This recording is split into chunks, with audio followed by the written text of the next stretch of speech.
Assalamualaikum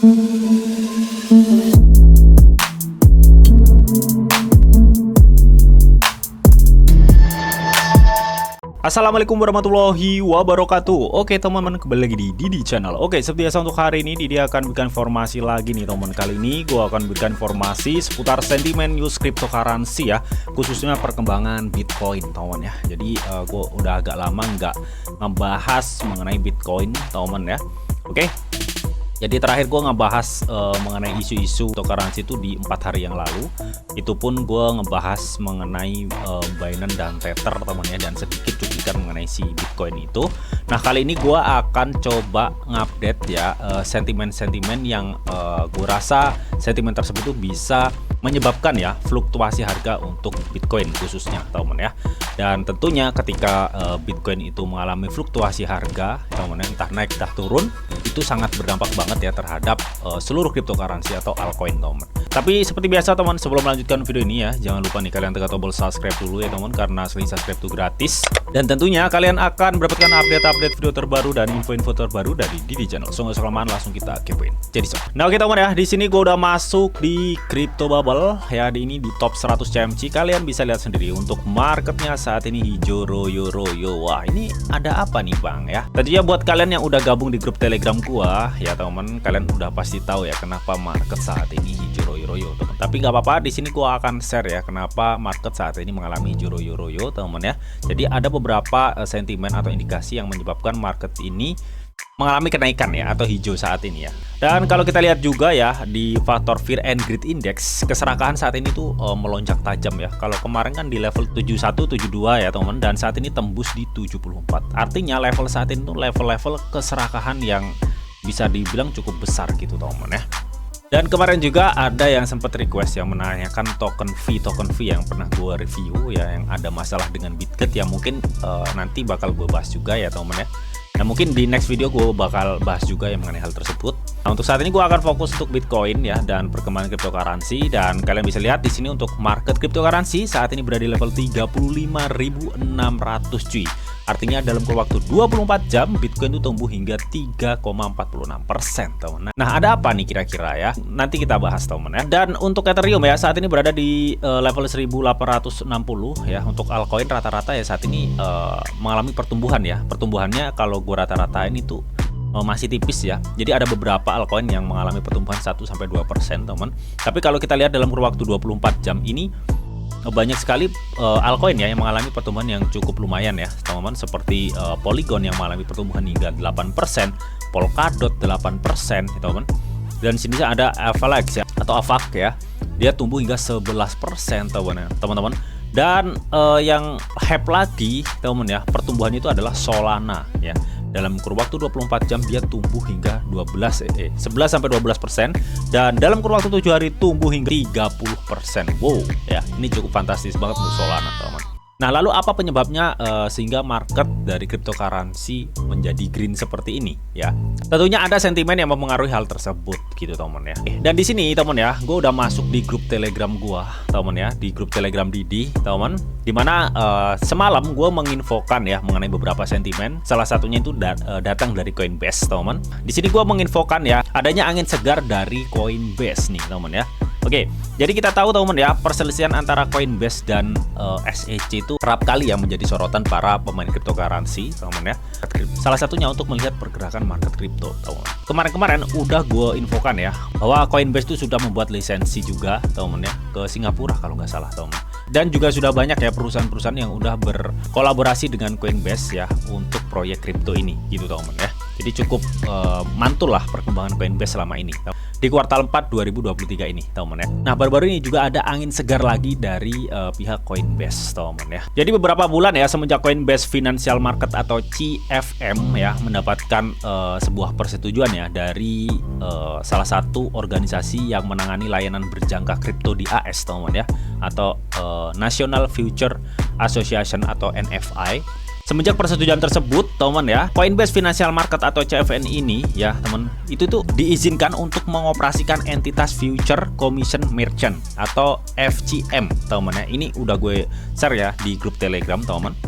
Nah, semenjak itu ya, katanya para pelanggan Coinbase saat ini ya, atau Coinbase Advance di AS ya, itu dapat memperdagangkan kontrak berjangka kripto berukuran nano 1:1 untuk Bitcoin dan 1:10 untuk Ether, teman. Artinya di sini memang semenjak CFM disetujui oleh NFA ya untuk mengoperasikan entitas Future Commission Merchant atau FCM. Jadi semenjak itu semua pelanggan Coinbase Advance di AS itu bisa memperdagangkan kontrak berjangka kripto, teman. Dan ini info yang sangat-sangat bagus, teman ya, untuk cryptocurrency di AS ya. Karena kita tahu AS itu disibukkan dengan peraturan kripto yang mengacu pada undang-undang Huawei, dan itu kok menurut gue pribadi dan menurut banyak para analis ya, undang-undang Huawei itu udah jadul untuk menangani cryptocurrency ya.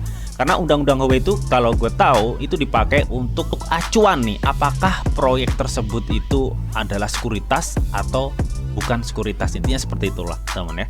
Jadi AS saat ini tuh mengacu pada peraturan Huawei ya untuk menentukan apakah itu sekuritas atau bukan. Intinya seperti itu. Dan itu menurut banyak analis itu peraturan yang udah jadul untuk menangani inovasi finansial seperti cryptocurrency ini, teman.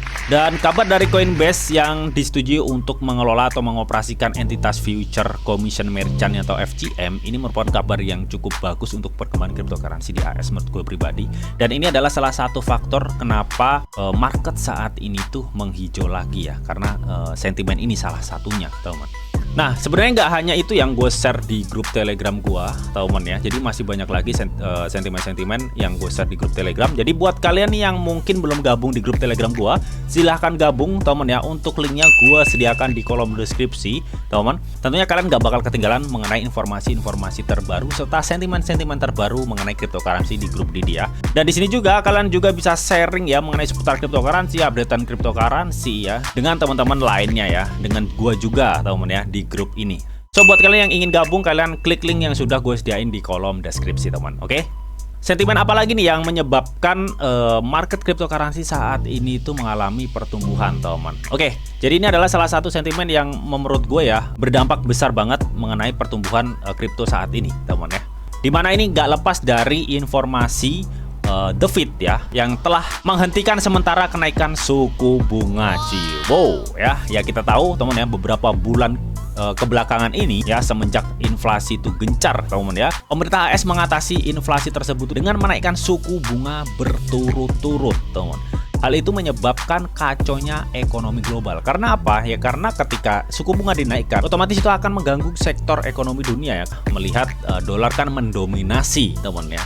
Tapi saat ini udah pinter-pinter, orang udah banyak ngebuang dolar, teman ya. Tapi meskipun begitu ya, karena ini masih eranya transisi lah bisa dibilang ya. Dari dunia 2.0 ke 3.0 ya, atau era-eranya Web3 gitu, teman ya. Jadi menurut gue pribadi ya, kenaikan suku bunga dari AS ini masih berpengaruh ya, karena memang saat ini masih era transisi gitu, teman ya. Kita nggak tahu 5-10 tahun ke depan ketika orang benar-benar udah nggak menggunakan dolar, apakah dengan AS menaikkan suku bunga itu akan berpengaruh, teman? Melihat saat ini perkembangan cryptocurrency yang cukup pesat ya, teman, dan itu mengarah ke era Web3 sejak munculnya teknologi blockchain ini gitu, teman. Nah, baru-baru ini, teman, yang udah gue infokan tadi bahwa The Fed atau Federal Reserve ya telah menghentikan sementara kenaikan suku bunga di bulan Oktober ini ya.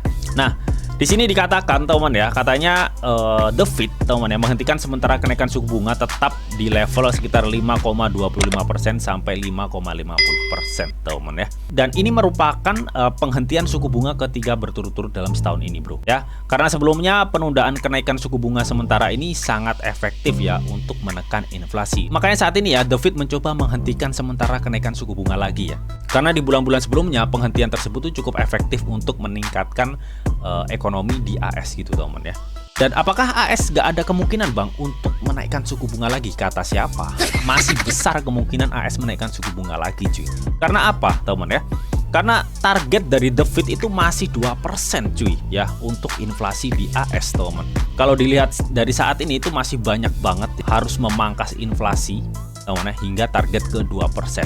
Dan gua rasa sampai pertengahan tahun depan gua rasa belum nyampe ya kalau 2% ini, teman ya. Karena ini harus memangkas cukup banyak banget ya pertumbuhan inflasinya ini, teman. Artinya saat ini meskipun Federal Reserve atau The Fed itu menghentikan sementara kenaikan suku bunga, teman ya, yang di level 5,25% sampai 5,50%, Tapi masih ada kemungkinan besar ke depannya AS akan menaikkan suku bunga lagi cuy.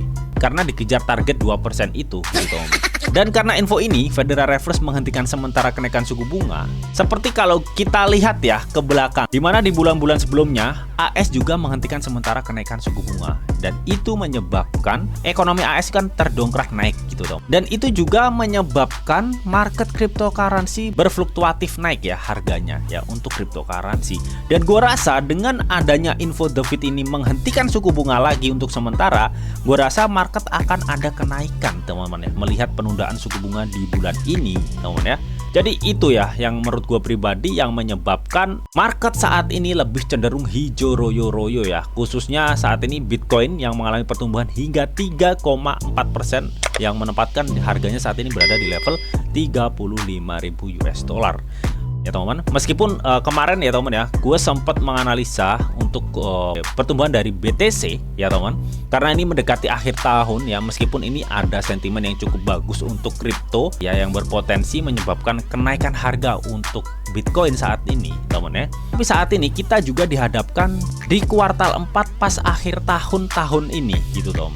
Dimana ketika akhir tahun kan banyak orang meng-WD kepemilikan asetnya, dan itu menyebabkan koreksi teman ya untuk semua market kripto teman ya. Nah kalian juga harus persiapkan momen-momen ini gitu teman ya. Nah kemarin di video live gua udah menganalisa beberapa market dari cryptocurrency ya, khususnya Bitcoin juga, dan gua menganalisa untuk penurunan Bitcoin menjelang akhir tahun. Gue rasa Bitcoin akan balik di level 33.000 ya. Kalau misalkan ini bisa ke breakdown ya, gue rasa dia akan balik ke level 30 ribuan ya, atau 31.000 US dollar. Artinya di area block rate ini target gue temen ya untuk penurunan Bitcoin temen ya. Jadi targetnya di sekitar level 33.000 ini temen ya untuk area konfirmasi penurunan, dan untuk target gue itu sekitar di level 31.000 US dollar untuk penurunan Bitcoin teman ya, menjelang akhir tahun ya teman. Oke, itu untuk target agak sedikit panjang ya, agak sedikit long term untuk si Bitcoin ini teman ya. Jadi menurut gue pribadi area sekitar 32 sampai 31 ini adalah area yang pas buat kita serok tipis-tipis untuk Bitcoin gitu teman ya, menjelang akhir tahun ya. Gue rasa ini akan ada koreksi gitu, meskipun saat ini kecenderungan Bitcoin tuh ada potensi naik gitu teman. So itu tadi teman ya, updatean serta sentimen sedikit mengenai cryptocurrency, khususnya Indo Crypto Bitcoin teman ya. Apakah kalian tetap bullish untuk pergerakan Bitcoin saat ini? Kalian bisa tuliskan pendapat kalian di kolom komentar, oke? Namun tetap teman, di sini tuh ada disclaimer on ya, bahwa untuk trading dan investasi di dunia cryptocurrency itu sifatnya sangat berbahaya atau sangat-sangat beresiko tinggi teman. Jadi bijaklah kalian di dalam mengelola atau memanajemen keuangan kalian. Semua keputusan yang kalian ambil adalah tanggung jawab kalian masing-masing. Di sini Didi hanya memberikan informasi yang Didi tahu untuk kalian semua. Oke, mungkin itu aja yang bisa Didi sampaikan di video ini. Semoga video ini bisa bermanfaat buat kalian semua. Jika kalian suka video ini, jangan lupa nih kalian klik like, share, komen, dan di subscribe temen, karena asli subscribe itu gratis. Dan tentunya kalian akan mendapatkan update-update video terbaru dan info-info terbaru dari Didi Channel. Oke, sampai